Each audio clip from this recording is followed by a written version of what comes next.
There we go. Oh, man. So, what another official heartbreaker in basketball. Hopefully we can get over the hump, because we just got too much talent. There's too much talent to go to waste for us to continue to play this exact way. But hats off to Caleb Boone giving us a double, 16-10 against the number 6 team in America. It's pretty good statistically speaking. It's funny, we talked about the keys coming into the game, and obviously foul trouble, right? That's the secret to beat us, because we don't have a super deep bench. So when we get into foul trouble, that's a recipe for disaster for us, unfortunately. So the first thing that happens is we get into foul trouble, and hats off to Texas and that department, because they clearly had an emphasis in getting us into foul trouble, and it's just good coaching, right? It's like what we've already talked about. The foul trouble situation was going to be the issue. That's the key to beating us, and it's going to be that way all year. If teams can get us in foul trouble, we're going to be in a situation that obviously is not ideal. So it's just something we're going to have to work around. But yeah, it was nice to see Caleb Boone and Tyreek Smith, kind of handle their business down low, because that was the other thing that we talked about. Not having Musa Cisse was going to play a major factor. So it was really, really cool to end up having 12 block shots without Musa Cisse. How come we can't make free throws? I know, right? That's the thing you don't really necessarily think you have to talk about coming into the game, because, I know for a fact that the facilities and upgrades that we have, like we have the technological advances where we have the basketballs that, decide or not decide, but count basically how many shots we shoot. So I do know that everybody's got a quota per se that they have to shoot free throws per day, and then they have the microchip in the basketball that regulates it all. So I don't understand how, it's clearly something that we do have to do, because it's something we talk about tracking, and then be that abysmal. Yeah, well, more than the free throws, obviously, that's a nightmare. But if you go 8 minutes and 30 seconds without scoring, you're going to beat anybody. I mean, it's amazing that our defense is this freaking good. And got to give a shout out and hats off to everybody who did show up Gallagher Arena. It was pretty full. So we got to have that experience. The problem is we took the lead with 8 minutes left in the game with the Caleb Asbury 3, which is also really cool, because Caleb Asbury is somebody that talked about him having a lot of family at this game, because he's from that area. So a lot of his family made the trip up to see him play Texas. So it was cool to see him grab the lead for us. And then we go 8 minutes without scoring a bucket. Not one. Not one. That's terrible. Yeah, I was actually, thinking that maybe we'll have Caleb back on the show. They're just this close, but this close is so frustrating. But, he hasn't played 35 minutes in quite a while. It's good to see that we know that he can. Caleb Boone is an asset, right? And Tyreek Smith, again, I knew that he was going to cause them problems. So we talked about foul trouble yesterday. We talked about the big men banging down low and how instrumental Tyreek Smith was going to have to be without Musa Cisse in the game. And obviously, he didn't really chip in very many points. When I say very many, I mean 0. He did a lot to help keep us in the game. This is another instance where we're in the game, but we can't figure out how to close it out. We're in the game, but we can't figure out how to close it out. It's not rocket science. The free throws thing, man, I just keep going back to that. We talked about another big factor, obviously, going to be our defense versus their offense. What we did defensively, holding a team that averages 84 points a game to 56 points, is pretty phenomenal. Problem is, your defense can be the greatest thing since sliced bread, but if you can't score, you're not going to get a lot of help there. John Michael Wright comes off the bench, right, to some degree, and he helps us in the second half, drops 7 points. But when your main scorer, and again, kudos to Texas, when your main scorer, Bryce Thompson, They were on him like stink on rice, like flies on poo. They had a good game plan. And so, you got to give hats off to Texas. But the free throw thing, yeah, it's what it's going to keep coming back to. Like that can't happen. You can't go 8 minutes without scoring a flipping basket. And they did a good job getting us in foul trouble very, very early. That's the key to beating Oklahoma State this year, right? We talked about it, I think, yesterday. If you get us in foul trouble, we've proven time and time again, we unfortunately don't have the bench to be able to continue to rock and roll. And for the first half, we look like a team completely lost. Like, if we don't have Musa Cisse, what were we going to do? Well, clearly stop Bryce Thompson. And this is a time where you need an Avery Anderson to step up and help out, and that didn't happen. I honestly, I was hoping Caleb Asbury maybe would get going a little bit more. Yes, he did have the big shot to put us in the lead, but at the end of the day, it didn't work out. So how do you fix the free throw issue? I don't know. I mean, it's really one of those things. Obviously, it's hard to replicate. You can, you can statistically go over it every day. You can shoot every day. You can go over your arch and all that fun jazz. But at the end of the day, it's the pressure situation that you can't really replicate. To some degree, it's confidence, right? You have to know when you step up to the line that you're there to make a basket. You got to have other people step up. You can't have that good of a performance. We held them to 31% shooting from the field. 31%. And it doesn't work. It's crazy. What's up? New to the channel. Thank you. Thank you for swinging on by. Yeah, we're just doing this live stuff every now and again. We are going to have Oklahoma State linebacker Xavier Benson on the show here in a few hours. So wanted to kill a little bit of time, talk a little bit of basketball, and basically give a shout out, right? Because we've been talking on this show for quite some time about how we need to get more butts in the seats in Galgriba Arena. It matters for players. It matters to recruits. And it did matter in this game. And the players, the ones that kind of did the chipping in, like the Caleb Boone, it just, if the fans show up, we have to do our part as a team and win too, right? That's the whole crux of the situation. And if we're even going to talk about the NIL type of stuff, from the NIL aspect, financially speaking, we are fine. We can be fine. But from basketball standpoint, we're just not getting enough rolling. And it's critical times. It's critical mistakes and critical times down the stretch of the game. That's just how it's been. And that's something that I think collectively is fixable. Historically speaking, Mike Boynton's teams do get better as the season progresses, especially when it comes to the points production. But this is years now that we have really good shooters, but we don't have the ability to put up really good points. It just doesn't happen. Defensively speaking, we've proven time and time again now to be one of the best in the country. So that's great. But if you can't score, it's going to be a rough life. It's going to be a rough time. So where do we go from here? Well, unfortunately, we head off to Manhattan, Kansas to face arguably the hottest team in the Big 12 right now, the team that just dropped 116 points to beat Texas. The Big 12 is a beast. It's not going to get any easier. But we talk about accountability all the time. As we've talked about before, simply because of the way Mike Boynton handled last season, and how every parent in the country could see that Mike Boynton's a guy that you want to play for, coupled with the fact that he just brought it in the number 12 recruiting class in the country, it's going to give him another year, right? Because you could arguably say that all 10 teams from the Big 12 could get in the tournament this year.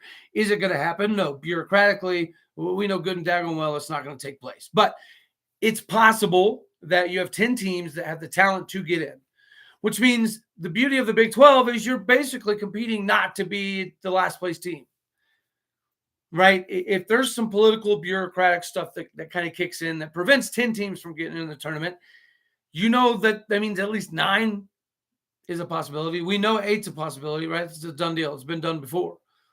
Getting 8 teams in the tournament is easy peasy. Getting 9 teams into the tournament seems to be fairly realistic this year. I mean, you look at the Big 12 up and down right now.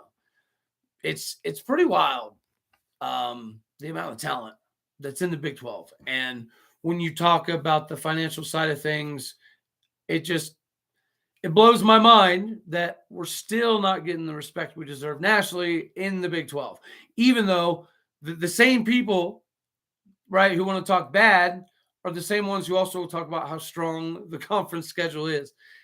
It's an odd bird, but we got to figure out how to close games because this is a few years now, right? This has become a trend, and trending sometimes is not good. Everybody decided to kind of show up to Gallagher Arena, and the players got to do their part. Now, I understand you're missing Musa Cisse. But if you look from a big man perspective, Caleb Boone is 34 minutes. Tyreek Smith has 23 minutes, which he's only played over 25 minutes one time in an Oklahoma State jersey. John Michael Wright chips in another 29 minutes. Bryson Thompson, even though Bryce Thompson was in foul trouble, he still managed to give us 26 minutes. But you can't 5 points. You can't give us 5 points in 25 minutes, my guy.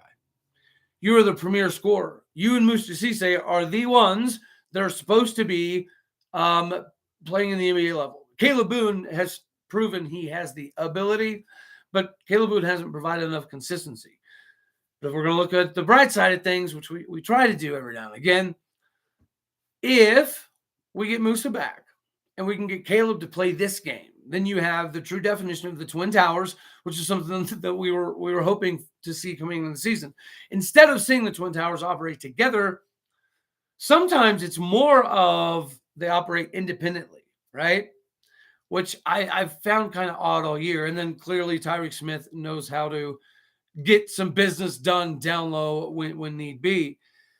But we need more production. We brought in John Michael Wright to run the point. He's doing a very good job. That transition's only been a few games, but we're pretty comfortable with it. Today, everything was thrown off, right? The first time we've had to change the starting lineup significantly in 20 games or something to that effect. State having won more national titles on advanced NCAA champions, Final Four, Elite Eights, and Sweet 16s more times than ever total. Yes, oh yes, we do deserve better. That is fair. Right, growing up, that's what it was. Is Oklahoma State, Kansas, and Texas. We ran the Big 12 in basketball, and we need to get back to those days. Yeah, because when you have crowd support, right, that's what we've been kind of preaching on this channel is let's show up to Gallagher and see what happens. Let's show up and see what happens. Let's show up and see what happens. And then finally we show up today, and it was an ugly game. It was slow. It was methodical, a lot of fouls. Nobody could really get in a rhythm. So it was kind of a doldrums type of game, but it doesn't matter. When you hold a team to 31%, you should win. You've got the talent to run up and down with anybody, and you hold him to 31%, you should win the daggone game. It's just, yeah, it's inexcusable. We do deserve better. Gallagher is historic for a reason, right? They don't just put it on the side for shits and giggles. It's 100% legitimate. Gallagher is that good. It is that cool. It is that much of an experience. So when the fans finally show up and show out and we turn in a performance where we can't score for 8 minutes, it's a concern. Yeah, the conversation about Boyanton, it's all fair. I just, I think he's done too much positive to not get one more year, same as Gundy. I don't know if y'all heard Jim Traber broke he covered a lot of stuff. He was a little bit late on most of it, but Jim Traber did add that supposedly Weiberg's put some constraints on Gundy, and Gundy's got 12 months to fix all this stuff going on. That I had not heard. I don't know if it's true or not. I know Jim Traber likes to talk out of his backside half of his life, so who knows? He could just be adding a sprinkle to have something pertinent to say. It's a possibility. It's a good thing if it's true. But if that's true, here's my thing. If Chad Weiberg's put some constraints on Mike Gundy to where now Mike Gundy is at a place where he has 12 months to fix it, then you would think that there would be some sort of, not necessarily public display of what's happening, but at least financially. We have no problem announcing when we give him big time money. We have no problem announcing when he gets paid more money. Neither does he mind announcing when he gets paid more money. But for him, it's a pride thing. We get that. So if it's true that Chad Weiberg and Dr. Schrum have put a 12-month time frame on Mike Gundy getting all this stuff figured out and cleared out, it should be reflective in his contract, should it not? Because as of right now, to my knowledge, he still has this perpetual 5-6 year yearly rolling lifetime contract bullcrap going on. It's ridiculous. So if it is true that Chad Weiberg's put a 12-month constraint type of thing on Gundy, I would think that eventually it would be reflective somewhere in some sort of announcement, even if it's just in pay. Like Mike Gundy's after the 2020 season, I know we adjusted his little contract thing. I think something similar should happen. We should make an announcement that, hey, by the way, Gundy's on, we're getting rid of his 5-year rolling daggone contract. At least say that. At least let everybody know that you are going to hold the headman accountable and you are going to expect more and demand more. Because again, the Mike Boynton thing, even though we're not seeing what we want to see in the wins and losses, he still manages things the right way. He still coaches the right way. He still handles the media the right way. And it's completely different. Why is Mike Gundy completely different than every other coach on campus? And it can't just easily be narrowed down to ego. You have to have a decent ego. You have to be able to swing and sway your way around campus to be this successful. We get that. But some of the things that are happening, again, we need some sort of announcement. We got to breathe some sort of life into the football program, which is exactly why we're having Xavier Benson joining the show here in a few hours, because again, at times we need to focus on the positives, and the positive right now for football is the defense is bought in. See, the problem we have offensively, we don't have on defense, thankfully. The defense is locked in. They're scored away. They love Derek Mason. They know exactly what they want to accomplish. As I said previously, and we'll talk about it with Xavier on the show here in a couple hours, I would bet money that the defense could start spring practice tomorrow, and they'd be fine. They would know precisely what to do, when to do, how to do it. And they're just that bought in with Derek Mason. So we're going to talk defense. We're going to talk the positives coming into next season, because even though it's not good for Oklahoma State, Gundy has proven that if you have a really good defense, he'll lean on you. Too much, in fact, yes, but he will. And this defense is going to be very, very, very good. And again, you guys don't have to hear it from me. You'll get to hear it from him. Because when you hear it directly from the sources in the locker room, it does make life considerably different, right? And the beauty of these shows, guys, is, I get to talk to these guys for hours, right? I've done a couple of shows where we do an hour and 15, but then we'll talk for another hour, 2 hours off air. So these guys give you a good indication of what's happening. And right now, the defensive side of the ball is ready to rock and roll. So I'm very excited. And we're going to continue with this trend defensively, because if you're looking at it from a doomsday scenario, if this happens again, and if it is true that Gundy's on this 12-month, you better fix it, and it doesn't happen, and the defense somehow gets a top 15, top 20 status, I think the conversation must be had about Derek Mason being a logical replacement if it were to ever get that way. 2 points in the last 8:20 of the game. Yeah, it's ridiculous. And we brought in scores. This is why we brought in Caleb Asbury to score points. And people tend to forget that, somebody like Harris was a big time 4-star get. It's not like, we stumbled upon. If you look up and down the roster, it's a bunch of 4-star dudes, a couple 5-star dudes, but we can't score. Yeah, 100%. It's a head scratcher.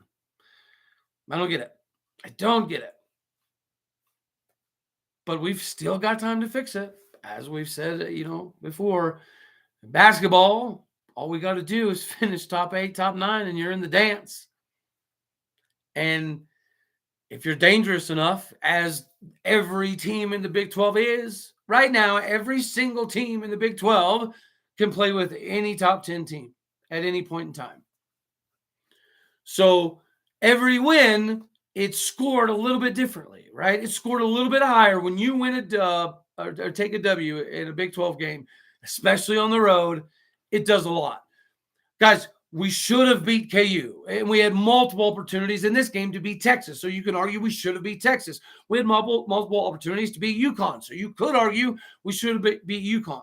And unfortunately, the common theme in all of these games are one of two things. Well, actually, both. One is foul trouble. We cannot handle foul trouble. It doesn't happen. And the other side of it is we can't finish games. And Boynton's been here a while. People love Boynton. I love Boynton. I think most everybody on here loves Boynton. But this inability to finish games, again, when it becomes a trend, that's typically when it becomes a problem. And right now, men's basketball is trending the wrong daggone way. We just got to get back on the horse. We beat K-State. If we can find a way to beat K-State Tuesday in Manhattan, that erases this game completely. And then it keeps the fan base engaged. See, this is the thing we do have to honestly discuss with Mike Boynton. As great as he is with the kids, as great as he is with the staff and recruiting, as great as he is with the media and the fans, at the end of the day, we've got to see a little bit of production. We're not asking for the sky to open up and become all orange. Yeah, he's a good dude. Yeah, I hate it. I hate it too. It's a him thing. It seems to be a him problem, but we feel bad for him. Guys, if you could just take a little bit of Mike Boynton, a little bit of J.C. Hoyt, and inject it into Mike Gundy, I think life is a lot different in Stillwater, Oklahoma right now. If we could, but you know what? We have the same problem in multiple sports now. It's finishing. We got to learn how to finish. The talent all the way across the board is phenomenal. Like, I personally can't wait for the defense. I want to say I can't wait for the trip to Manhattan to play the hottest team in the Big 12 right now, K-State. But again, it's an opportunity. If we're looking at it from an opportunity perspective, everything's still ahead of us. 90% of your games in the Big 12 are against ranked teams. And, if anybody wants to talk a little TCU, actually, I'm waiting for somebody I made a bet with on one of these live deals to jump on here. I made a bet with somebody after the bowl game that I'd shave my head off live, and I'd love to just get that done because I hate this. I hate this long hair thing. I feel like a hippie. And I don't live quite the hippie life, so I don't know that it works really, really well. But so that's actually partially why I did the live thing. But of course, I wanted to talk about the basketball side of things. Definitely wanted to, talk about the good that was we covered yesterday with Brennan Priestley most likely coming back. It still does not excuse the lack of communication that we're getting from anybody. Again, if the thing that Jim Traber said is true and Chad Weiberg's got him on this 12-month deal, we need to hear something, because it's hard to get pumped up for the offensive side of the ball if we're completely left in the dark. The conversations are happening, thank goodness. Is it a little bit too late? It's very, very possible. But again, we've got a couple of these dudes that want to be at O State. They're only in the portal because it's a business move. And if you look at their NIL deals, they're doing okay. It's not an NIL thing. Like they'll tell you, they're making enough. I just posted on Twitter a little bit ago some of our On3 public NIL money that we're giving to players. But that's not all of it, because we got the Spears School of Business that has a scholarship that's like $6,900 some odd dollars, so almost $7,000. But it's also predicated upon what your degree is, or not your degree, but your GPA. See, things like that aren't exactly factored in. So the On3 NIL stuff, it gives you a decent idea of where we sit. And again, it's not an NIL problem. These guys that are in the portal are all making more than enough money. It's not that. It's that we're not being very communicative, or at least we hadn't been until recently. And then that sucks, because we wait until we start losing everybody before we're like, oh crap, we got to fix this. And if Weiberg had to step in, which I do know they had conversations, I think that's only a good sign if it's true. If Weiberg did put the constraints on Gundy. But again, I would imagine if that's the case, we would hear something. Something needs to be fixed in his contract. And even if it's the Marcus Arroyo thing, and he's going to lose $1.8 million, $1.6 million, whatever it is, from UNLV if he coaches anywhere this season. Okay, that's great. I'm 99.7% sure Mike Gundy's got a couple mil to spare. You can't have what I would say is easily the worst season since your very, very first season as the head man on campus, and not only let anybody know what's going on, but have the audacity to keep your damn near $8 million. If finances right now is a problem, if we're having an issue paying coaches, we should fix that. He should fix that. I mean, hell, that's something Weiberg should let loose of. Gundy's contract is changing because of X, Y, and Z. To me, it's only logical. Gundy, unfortunately, is he's a good football mind, right? Braden Johnson and Jason Taylor into the draft. Braden Johnson, that's good luck to him. Jason Taylor, that sucks. But, okay, it's a good thing we're having Xavier Benson on the show, because defensively, we're fine. That's like the bright, shiny spot. And when we had, when we had the transfer news coming out and we had Justin Wright on the show, it just kind of showed you the shift that we have defensively, the mindset at least, and hopefully we can find a way to absorb that offensively. Guys, I don't give 13 hoots if we decide to run the ball 97 times. Let's just not do it with the square peg and the round hole mentality. Don't run this blocking scheme if you ain't got the dudes to do that. If we got Ollie Gordon, we got DeAndre Jackson, and we got Jaden Nixon to kind of add that lightning. And now we have Sean Tyler, who's had back-to-back 1,000-yard seasons at Western Michigan, which, again, that's hard to do in practice. It's hard to get 1,000 yards in a season of practice without pads on. So that thunder and lightning mixture that we have, we need to run a scheme that enhances that. But, again, going after the tight ends like a Josiah Johnson, which I actually was watching film on him today. He was a converted quarterback. And he actually, came to UMass with the idea of being a quarterback. And clearly, at 6'5", 238, his ability, his route running is not necessarily the most crisp in the world, but that's easily fixable. What he does know how to do is he knows how to find space. If you put that guy and you're running a zone style of defense, you're screwed. He can be a target in the red zone. That's what he was at UMass. His physicality is impressive. But again, that quarterback mindset is when he's running his route, he's not thinking about the route. He's thinking about, as a quarterback, where were my windows here?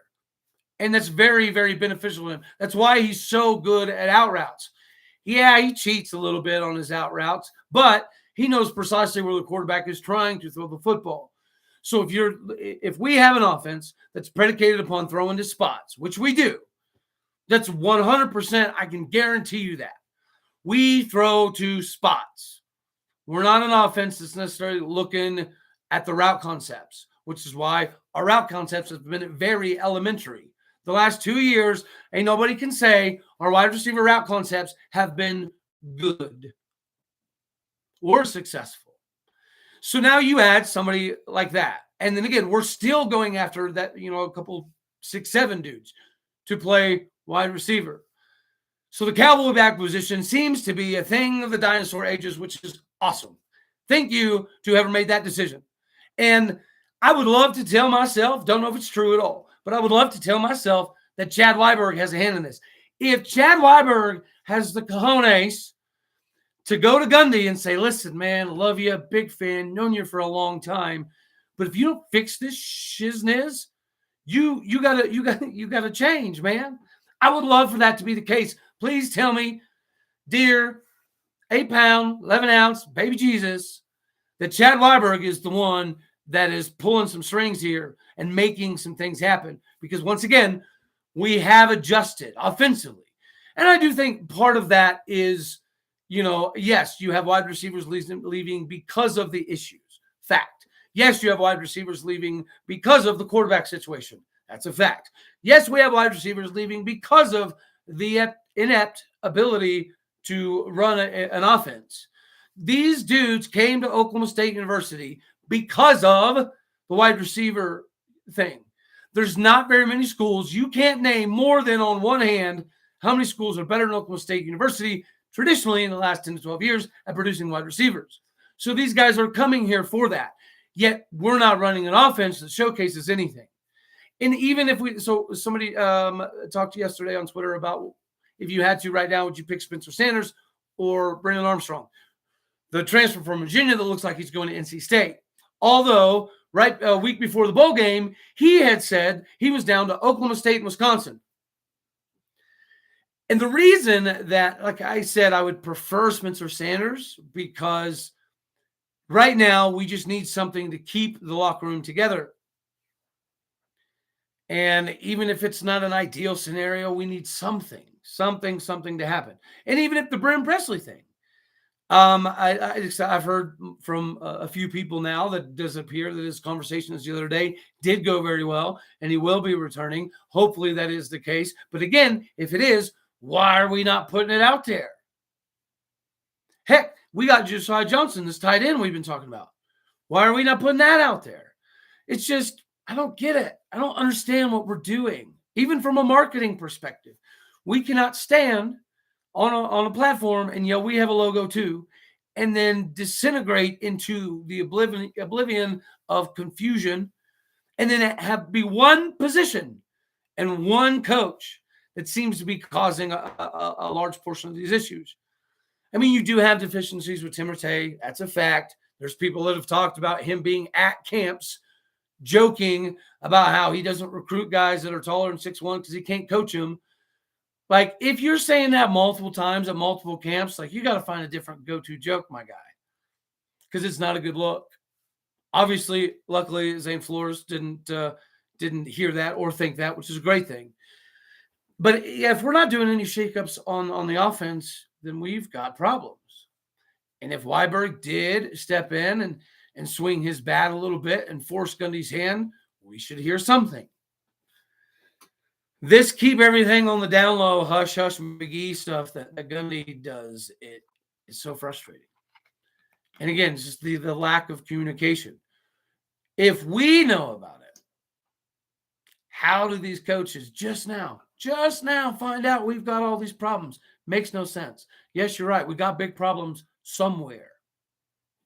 Don't know where exactly, but it is clear that there's the wide receiver issue. And again, if Brendan Presley is in fact staying, then why don't we put it out? Why didn't at least he put it out? Like, give the fan base and recruits a reason. Guys, we were on a space the other day that had like 450 people on there. So you can't tell me that us having these logical conversations aren't beneficial, right? I get the part of the crowd that gets frustrated because it's like, well, you're making the university look bad. Yeah, by calling out the truth, though. That's the thing. It's like, yes, it's not a good look. And yes, it kind of, it reverberated around the country for a little bit. And what are we doing about it? Now, not a nothing. We're doing nothing about it. No announcements, no news, no updates, no talks, keeping everything on the hush hush. Okay, that's fine. We'll just have fun today on the show, and we'll focus on the bad A side of things, which is the defense. And if Jason Taylor going to the NFL, he'll be successful.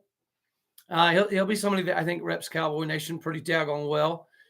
Braden Johnson, I don't know that he's got enough film for it to make sense. I know he didn't have a choice because this was his COVID year any daggone ways, but it good for them. But again, Jason Taylor's gone. Okay, look at the safeties that we have. We are fine. And they know it.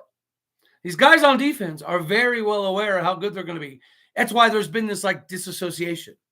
The defense is they're doing their thing. They're getting prepared. They're mentally already prepared. Physically, they plan on bringing something different to the table. And the offense is the offense.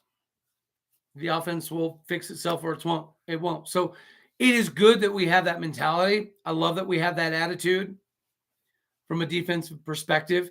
It does give you a little bit of, guys, this is doing nothing but helping Derek Mason. He's the only coach you could say on staff that did something massively productive throughout the course of the season. And if he's got the defense this dialed in with the current O-line situation, as of right now, we're good. We're in a pretty daggone good spot on the O-line. We still only lost Eli Russ. That is still to this day the only loss. Again, that's the irritation. It seems to be the only issue is wide receiver. But if we're shifting to this, and I do think that's part of why the O-line is still here. And I want to say, I don't understand from a statistical perspective, financial perspective, anything you can think of. I don't fathom how Charlie Dickey, our O-line coach, still has a job. But let's just say that we are shifting to a more power-oriented offense. And let's just say that we are keeping Dickey. What did Dickey run at K-State? So, maybe the issue isn't necessarily Dickey. I do know that players don't necessarily have the greatest things to say when it comes to building relationships with Coach Dickey, but he is able to still get guys because he is a legend. But he's a legend that obviously is not legendary at pass pro. That's not his cup of taters. But if you give Coach Dickey the opportunity to stuff the ball down your throat, and we can find a way to do it productively, not just for shoots and giggles, running the ball up the gut on 3rd and 18, that's not what I'm talking about. But if we go back to more of that not the zone concept, more trap plays, more counters, more of that, heck, bring the diamond formation back. The cowboy back, it's a dinosaur thing in the past. Thank goodness me. Let's move back. We got tight ends now. We're about to run a real different offense now. So I think that is why you are seeing a lot of the O-linemen at the moment staying intact, as well as running backs. But don't get it twisted. It's like when we talked to Ollie Gordon's uncle the other day. They're paying attention. The running back room is paying attention to what's happening. Does it benefit them to some degree if we're going to a more power-oriented attack and we're losing some wide receivers? Maybe that's why we're being able to retain these dudes. But just like, we know Ollie Gordon is here for his teammates.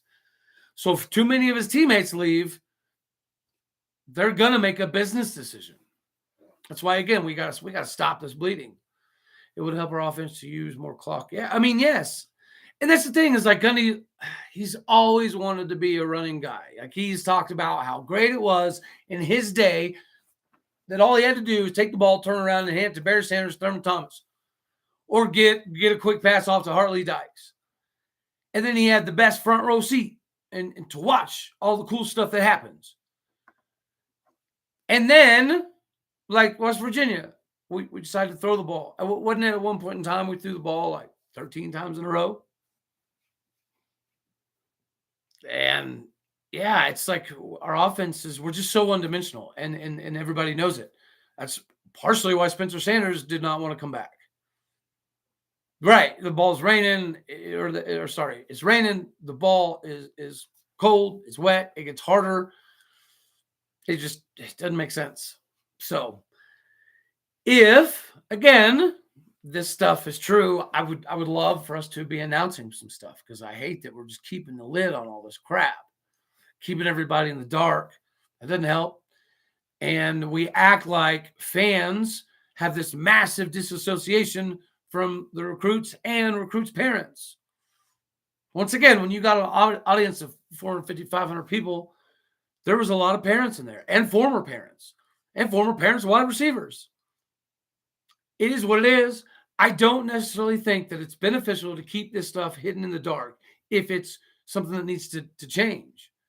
So, do I catch some flack for releasing some of that stuff? Yeah, I do. Does it bother me? No. Okay, here's the funny part. Here's the only thing that bothers me about when we were putting that stuff out was it going to be a negatively reflected on me? So like my press credentials. It's very possible. Gundy is spiteful. He does hold grudges. And we're continuing the uptick. So, but whatever it takes for Oklahoma State to get better. So if that means there's some dirty laundry that needs to be aired for it to get cleaned out and fixed, then who am I to apologize? To me, it is what it is. He should have a press conference. Somebody should have a press conference, or even just a statement. Just release a statement, right? You could hire one person, you could fire one person, you could promote somebody, demote somebody. You could do something. But that's the problem, guys, is we've been talking about this for how many days now? We've literally been talking about when did we today's Saturday. When did we talk about this stuff? When did I make that video? Tuesday? Something like that. I think it was Tuesday. So we've been talking about this stuff since Tuesday. And now, as of yesterday, it's even gotten to the Jim Trabers and Al Eschbachs of the world.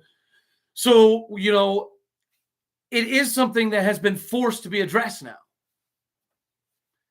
And again, I think it could be something that we needed,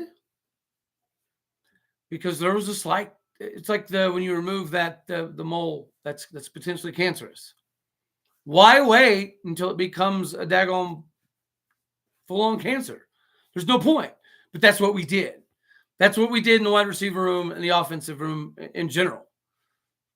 And just like we talked about yesterday, there's rumors going around that Spencer Sanders didn't like to practice, didn't like to watch film. As we put out in the video yesterday, I know the film thing, that's ridiculous. Like you can't cheat that. It is what it is. Now, you can put in extra time if you want to, but let's look at this from the devil's advocate side of things. If I'm Spencer Sanders and I've given my tail off for 5 years, and I came into the season excited, ready to go, pumped up, loaded wide receiver, room, really good at running back. And then we run the most abysmal junior high school offense we've potentially ever run. And he's hurt halfway through the season.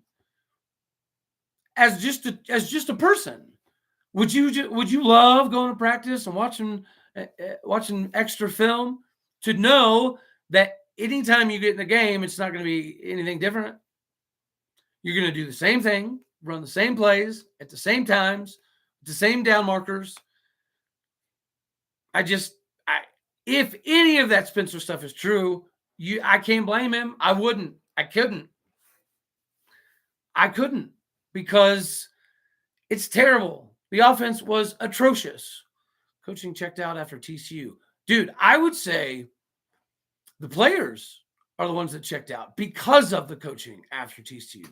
So, Yeah. I'm pretty with you on that one. Gundy has flipped my view on him in the last 2 weeks from retirement to He needs to be on year to year. 100% fact. His contract is the dumbest contract in all of college football. Can somebody point out another contract that is this stupid? Like, this is the you can do no wrong, you can do whatever you want, whenever you want, however you want to contract. That might as well be the heading of the daggone thing. His contract might as well say, I can do whatever I want. Signed, Mike Gundy. And we're going to pay you extra every year. Why? Because you're Mike Gundy. Do you have to be productive? Sometimes, but yeah. I thought for sure we'd make changes. 100%. This sitting on our hands thing is the worst thing we could do, yet we know this is not beneficial. But here we are. Playing the sitting on our hands game. But we never know. There's a possibility we could announce next week that we're hiring somebody from Valdosta State University to be a co-OC. We never know. We don't know what Gundy's got cooking. Hell, we don't even know if Gundy's cooking anything. Yeah, and yeah, the portal, that's why I hate to beat a dead horse, but why can we not make a move? Like, why are we acting like the portal does not exist and there's not a time frame? Our coaching philosophy right now is we'll figure it out by spring. And some of the players that have entered the portal, they were more than happy to wait till spring after, or I guess, bowl prep, right? Everybody's pretty pumped up for the spring. I think people don't understand how crucial of a moment this bowl game was. Because if we win this bowl game, there is enough excitement and camaraderie in the locker room to have some positive carryover. But what happened was the issues that we have were on full display for the whole world to see. It was blatantly obvious that you could see that Oklahoma State University has issues. So it wasn't rocket science to figure it out. And we decided to bring the same offense into the bowl game that we ran against West Virginia. Because we lost, what was it, 5 of our last 6 games because of offense. And then now we have all this issues with Casey Dunn, and we ain't talking about nothing. We ain't doing nothing. We ain't saying nothing. I don't know what we're trying to prove. I don't get it. It is what it is. But anywho, yeah, I'll do like 12 more minutes. I got Mama Bear up in here, so I know I'm about to get some chore duty assigned to me. But in the meantime, yeah, guys, maybe somebody can help me understand why we're being so silent. Is what it is. But these last few minutes, here's what we're going to do. We're going to pump up the defensive side of the ball. And do yourself a favor. Go check out some Xavier Benson highlights. We're going to have him on the show here an hour and a half, 2 hours, something like that. And yeah, it's going to be a good time. Yeah, I haven't done his film yet. Thank you, Grant. I actually will. I'll make sure to do that. He does look jacked. That's an accurate statement. I've seen a little bit, right? And of course, you would think he would dominate at that level, and he does, which is what you look for. You'd be confused if we brought a kid in that struggled to be good at that level, but luckily he dominates. So we're good. There's the same with Dalton Cooper. You know, he dominates. That's what he does. So it's going to be a good time, Xavier Benson. Yeah, so we're going to talk to Xavier about a lot of things. And even the addition of Justin Wright and how beneficial that's going to be, because I do think Justin Wright is the type of dude that's going to raise the intensity of the room quite a bit. And it obviously we know that players like Ollie Gordon and DeAndre Jackson and Xavier Benson and Lyric Rawls have all kind of stepped up to be a little bit more vocal about their support. And again, that's the thing, is somehow these guys are able to compartmentalize what's happening. They're able to separate defensively what some of the deficiencies are with whatever's happening at the wide receiver room. And it's the same kind of with the running backs. The running backs are very well aware that they're going to be more part of the game plan, or else they wouldn't still be here. Now, again, as we've already heard, if we lose too many more dudes, then the running back depth could become an issue. As of right now, we're solid. We're golden. From the offensive line position, right now, we're fine. Right? We haven't been able to say that for a couple of years. And realistically speaking, it would be pretty daggone beneficial if we could snag a couple more linemen just for depth. Because only losing one dude so far is really good. And the running back room has, I would say, improved. Dominic Richardson was not the best running back on the roster. He wasn't. But I think he'll actually be pretty daggone productive at Baylor. But how ironic would it be if he leaves Oklahoma State to go to more of a power running game at Baylor, and then we switch to a power running game to feature people like Ollie Gordon, DeAndre Jackson. And then obviously you mix in the Lightning with Sean Taylor and Jade Nixon. So that's the thing, though, is we still got a lot to be excited about. Yes, we have some issues. Yes, Gundy needs to do some things, needs to fix some things, needs to say some things. Casey Dunn clearly has got some bridges to rebuild. And if we're not going to make any moves, we need to announce it, do something. Yeah. No, we're not in a bad spot. We're not in a bad spot. And again, I think this leadership thing you're seeing from people like Xavier Benson, when he gets linked up with, if he gets linked up with somebody like a Justin Wright, and he takes that leadership role, it's going to be nothing but good things for everybody involved. So I'm excited. And so I'm going to get off here and I'm going to do the prep for the Xavier Benson show. And then, so look out for that here in a couple hours, guys. And we'll be firing that away. So we got a few more minutes here. If anybody's got any questions, comments, concerns, anything like that, we'll hit that. Otherwise, I'm going to get off here and start getting everything kind of prepared and ready to go. Because his journey here is pretty cool. Yeah, his journey, obviously going to Texas Tech, starting, working on his body, his physicality, playbook, and he plays a lot, like starts as a redshirt freshman. So clearly Xavier Benson's talent level has been here the whole time.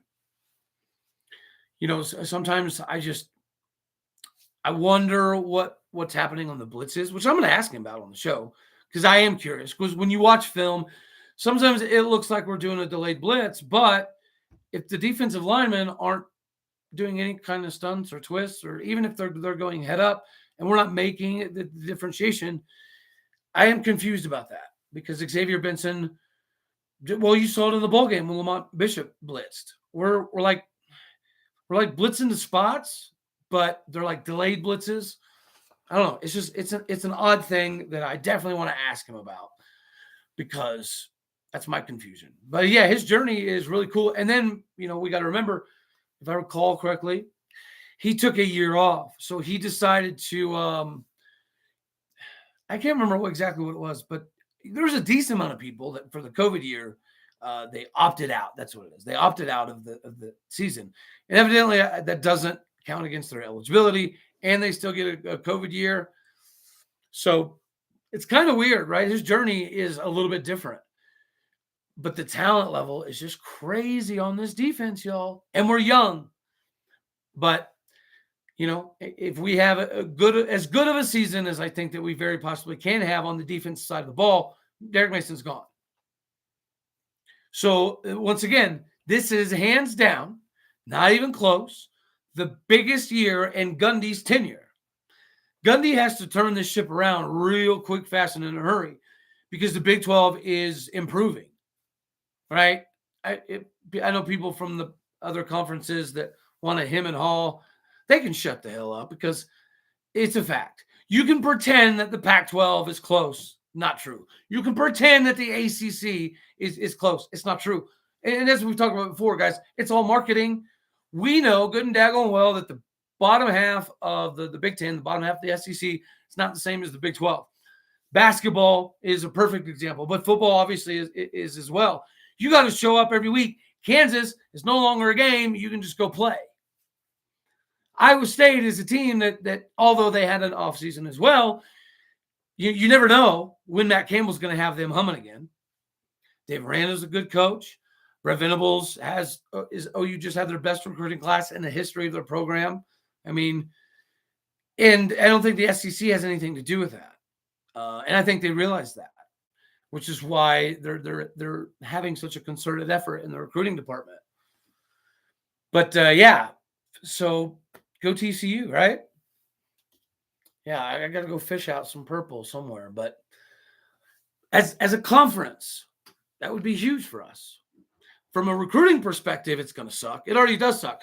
TCU is doing this season what we should have done last year, right? That's it's mind-blowing and it's irritating, but at the same time, it makes you kind of, I don't know, envious. It's fun watching TCU because, again, it looks exactly like our team last year. But we had more talent than they do last season. We were better last season than they are right now, for sure. But they are capitalizing on those moments, right? They're seizing those little moments that we just seem to let slip by. That's the difference. So, yeah, we can do it because the Big 12 is that bad A. So hopefully TCU can bring that home. But even them being in it, it does help. It does help with perception. We needed that, right? Because for years it was OU that was, quote unquote, the face of the conference, and they would get in the Final Four or even back to the BCS era, and they would just lose, So what was the people's reactions, right? The perception of the Big 12 nationally, it was predicated upon what OU did, which is what the perception of the Big 12 was: a good conference that can never win the big thing. So very comparable to Oklahoma State. Ironically enough, maybe that's why I'm such a big Big 12 fan, because it's hit so close to home. But yeah, I'm excited about the defensive talent. So yeah, I'm going to get off here. We'll go watch some Xavier Benson film. Go check out some of his stuff from JUCO and high school again. Take some notes and make sure that I'm ready. So yeah, guys, appreciate you. We'll keep fighting in basketball. Talent's there. I mean, it's hard to fathom that you can go 8 minutes without scoring a daggone basket and still almost win a game, or even have the opportunity to be in the game. Guys, we should have lost by 25 points the way that game went. But our defense just, they held it down. And they keep doing that. So if we can find, and that sucks. Bryce Thompson was kind of coming on, right? 15 points, 16 points, 18 points. And then they decided, without having Musa Cisse, they were just going to shut down one dude. We got to find a way to work around that. Mike Boynton has to find a way to work around that. We need to see improvements in all avenues. So right now, we're not on the highest mountaintops of being O State fans, but again, we can talk about the things that need to be talked about because it's fair and it's what's best for the university and our growth. We got to fix stuff, not hide stuff. But we also got to make sure that we're focusing on some of the good things too, because we watched 2021. If you got a defense that good, they can manage some stuff. Same in basketball, keep you in the game. Football is going to be able to do that, and we'll be able to discuss that here in a couple hours. So appreciate everybody. As always, love you all. See you in a little bit here when we talk to Xavier Benson. Later.